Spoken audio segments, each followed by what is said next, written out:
Allez, salut à tous, j'espère que vous allez bien. On se retrouve pour notre 9 minutes crypto. Un peu tard aujourd'hui, désolé. On va parler de Bitcoin aujourd'hui, majoritairement, je pense. On ira voir Ethereum pour parler des alts, bien sûr. On fera un point sentiment sur tout ce qui est funding. C'est très intéressant. Et puis voilà, en gros, je fais un petit rappel, hein, encore une fois. Début de vidéo pour le lexique, pour les nouveaux, parce que figurez-vous que 50% des gens qui regardent la vidéo ne sont pas abonnés. Donc c'est qu'il y a des nouveaux. Et c'est cool, et ça se voit sur les stats d'ailleurs de la chaîne, hein. Il y a vraiment un gros grand engouement et on vous en remercie. Merci à tous. Mais voilà, je le répète, je me dois de le répéter à chaque début de vidéo.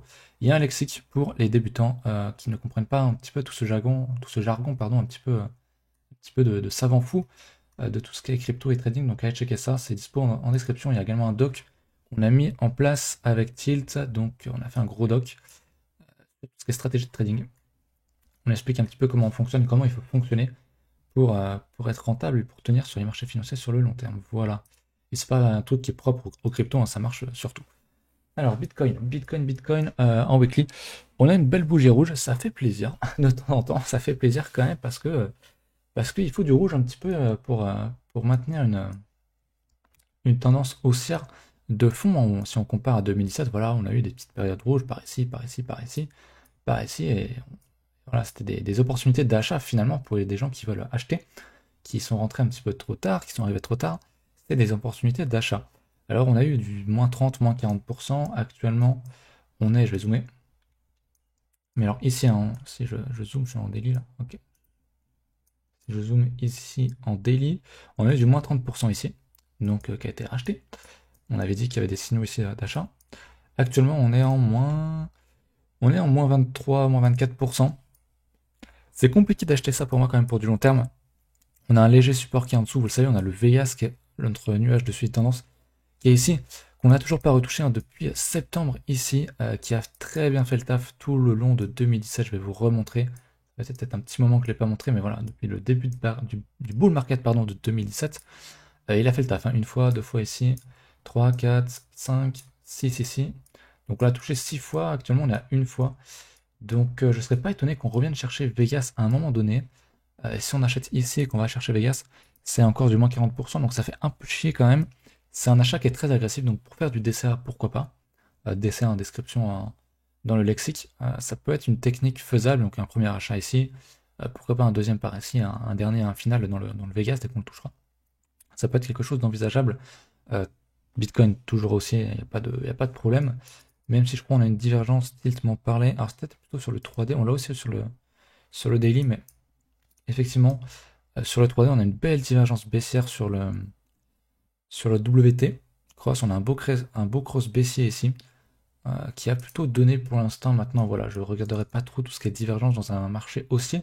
Enfin, je regarderai les divergences, mais des divergences à l'achat pour me placer, et pas pour vendre un truc qui moon sans arrêt depuis mars en fait de l'année dernière, depuis un an. Bitcoin est un marché aussi très haussier et fortement haussier, donc c'est un peu con de chercher des ventes là-dedans. Bref, alors, Bitcoin c'est fait, on va aller voir. Non, c'est pas fait Bitcoin. Je voulais vous parler de ça. Donc sur Trading Light, qu'est-ce qu'on a niveau order flow? On a des choses qui sont très intéressantes. Si je dézoome un petit peu, vous vous souvenez, hein, que dans la correction ici, j'avais dit idéalement, le mieux c'est d'avoir un funding négatif pour chercher un achat. Ça montrerait que les gens passent majoritairement à la vente et que si les gens vendent pardon, majoritairement, il y a de fortes chances pour que les market makers aillent les piéger et qu'on prenne les gens à revers et que le marché parte dans l'autre sens. Parce qu'ici, il y avait comment dire, les gens étaient complètement excités, ils ne faisaient qu'acheter spéculativement, avec du levier, etc., etc. Ils payaient des frais, beaucoup de frais, hein, sur BitMEX, on est à 0,2% de frais toutes les 4 heures, je crois que c'est 4 heures BitMEX, pendant très longtemps, donc on voit qu'il y avait un gros intérêt à l'achat, donc il fallait calmer un petit peu le moteur. Funding négatif, on repart sur un gros funding positif. Et là, on est en train de calmer le moteur à nouveau. On est sur un funding qui est plat, qui est à zéro, donc ça pourrait poser un bottom potentiel. On n'a pas touché le support, hein, exact, donc je serais quand même plus enclin à acheter ce support-là. Maintenant, pourquoi pas? Est-ce qu'on n'est pas sur un 38.2 de retracement? Yes, tout à fait. Donc je suis pas étonné qu'on vienne stop ici. C'est un bon retracement qui fait le taf, mais si on va chercher le 50% là, qui est sur le support, ça sera à mon avis un niveau à payer maintenant. Et on a à nouveau ce pattern hein, de funding négatif, ça serait très intéressant. Que ça tombe sur le support, sur un support pour acheter, ça ferait quand même une grosse condition pour moi. Niveau Open Interest, je suis pas hyper enflammé vraiment de ce qui se passe. J'ai vu un truc un peu mieux. Euh, ouais, il est assez plat le funding, pardon, l'Open Interest, donc on va le laisser de côté. Le funding très intéressant, on voit vraiment qu'on a calmé les gens. Les gens paniquent, hein, ce que je disais, ce qu'on voit d'ailleurs sur Twitter, sur les communautés, sur Discord aussi. Les gens paniquent, ils savent pas trop quoi faire, ça descend, mais on est quand même dans un marché haussier, et il vaut mieux chercher des achats que des ventes. Voilà. Ethereum, qui est donc notre indice hein, en paire BTC, pour voir un petit peu la force des altcoins face au Bitcoin. Depuis un mois, c'est un petit peu la merde. On n'a pas du coup su rebondir dans notre zone de support, donc je vais le remettre en résistance comme ceci. Maintenant, encore une fois, je pense que si on trace un petit retracement, hop, encore une fois, premier arrêt 38.2 de retracement, donc pas étonné qu'on vienne buter ici pour l'instant. On va peut-être plutôt passer en monthly, Tilt m'avait fait la remarque. Finalement, il faudra peut-être le retracer un petit peu plus comme ceci, hop, et voilà. Du coup, en monthly, on voit bien qu'on ne casse pas cette résistance, qui sera confirmée prochainement.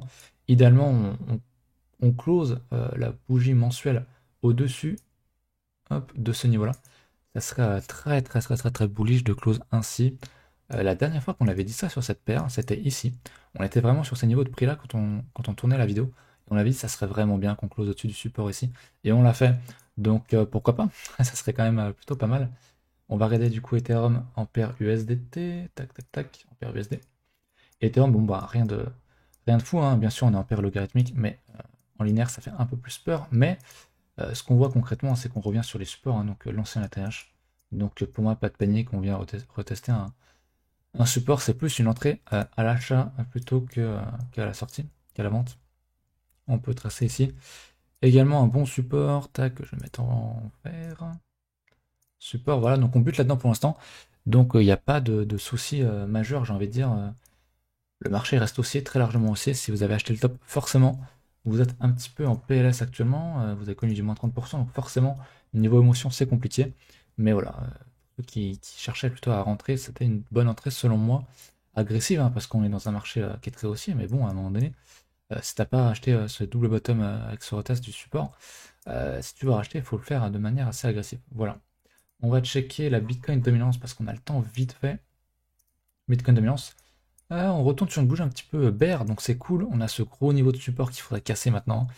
Depuis le temps qu'on en parle avec Tilt, il serait temps, ce gros double top là. Si on casse ce niveau-là, c'est la grande folie sur les alts, très clairement.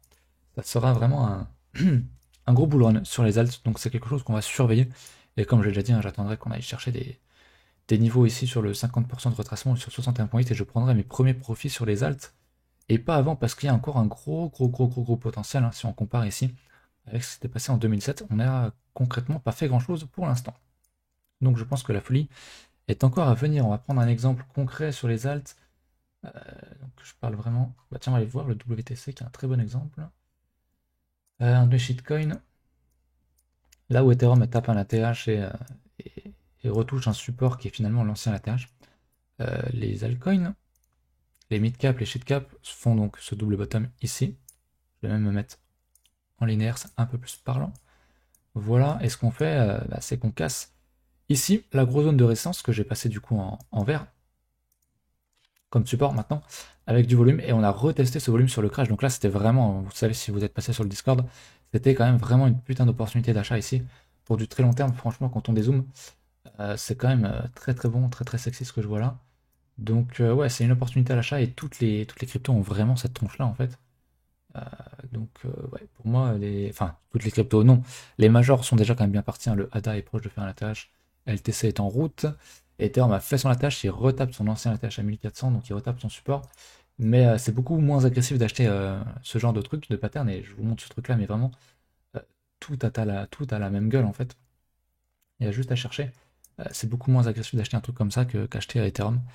Voilà, après c'est beaucoup plus dangereux. Hein. Forcément, ce truc-là a beaucoup plus de chances de disparaître que TH, mais bref, c'est un autre sujet. Je vous laisse là-dessus, j'espère que la vidéo vous a plu, n'hésitez pas à vous abonner. Encore une fois, la moitié des gens ne sont pas abonnés, donc abonnez-vous et venez sur le Discord. Salut!